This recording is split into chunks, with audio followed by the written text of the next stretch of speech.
Nous, ce qu'on apprécie beaucoup dans le logiciel au niveau de la traçabilité, c'est le fait qu'on puisse vraiment tout consulter depuis un même écran.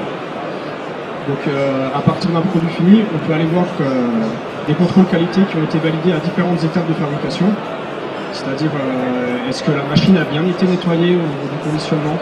Tous ces contrôles qualité qu'on impose au fur et à mesure des étapes, on les retrouve dans cet écran, et on retrouve de la même façon toutes les matières premières qui ont pu intégrer le produit fini, et ça va jusqu'à l'état de propreté du camion qui a livré la matière première, le lot du fournisseur, la date à laquelle on l'a reçu.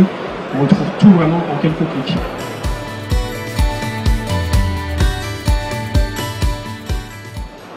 L'avantage qu'on a aussi avec le logiciel, c'est qu'il est consultable depuis n'importe quel endroit.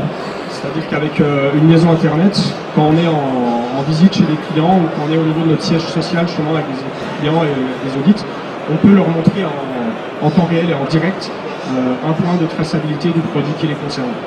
Et ça, c'est quelque chose qui joue beaucoup dans l'image qu'on renvoie à nos clients, aussi à nos commissaires aux comptes par rapport au stock, par rapport à tout l'environnement externe de l'entreprise. C'est-à-dire que ça donne une image très rassurante des choses. Quand on consulte une traçabilité, on voit que tout est cadré, c'est-à-dire qu'on voit que les étapes obligatoires ont forcément été intégrées, et on voit surtout qu'on peut retrouver l'information.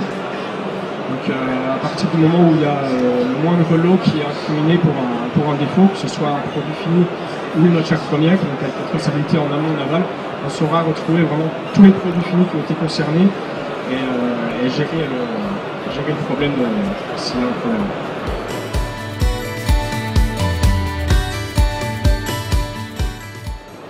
Du coup, pour rebondir un peu sur l'aspect bloquant des choses, nous c'est quelque chose qu'on utilise beaucoup parce que nos produits ont des contraintes nutritionnelles très strictes autour des vitamines, autour des apports glucidiques, autour de tout ça. Donc au niveau de la préparation des recettes, on disait une matière première, si dans la recette on doit en mettre un certain nombre de grammes, à plus ou moins la tolérance qu'on a définie, l'opérateur ne pourra pas valider la recette tant qu'il n'aura pas mis cette quantité. C'est-à-dire il ne pourra pas en mettre moins et il ne pourra pas en mettre plus non plus. Sinon, il ne pourra pas passer à l'étape suivante, valider son mélange qui sera conditionné par la suite. Ça, c'est vraiment tout à fait bloquant.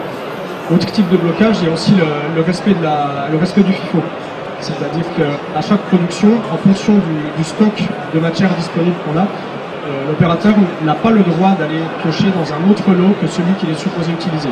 Quand on arrive sur l'écran d'une recette, nous on va scanner les lots internes qu'on a avec une petite bouchette à code barre.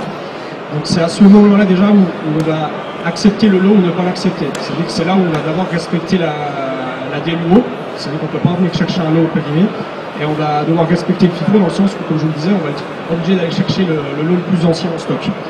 La deuxième étape, une fois qu'on a sélectionné le bon lot, on se retrouve sur cet écran et on a plusieurs types de tolérance. Donc là, si je dis pas de bêtises, c'est comme chez nous, entre les deux onglets verts, entre les deux flèches vertes, on a uniquement un message d'alerte si on dépasse, c'est-à-dire que c'est des tolérances d'alerte. Et par contre, si on veut aller en dessous du 18 ou au-delà du 22 sur l'exemple, on ne pourra carrément pas valider le mélange. Donc on ne pourra pas aller plus loin dans le processus.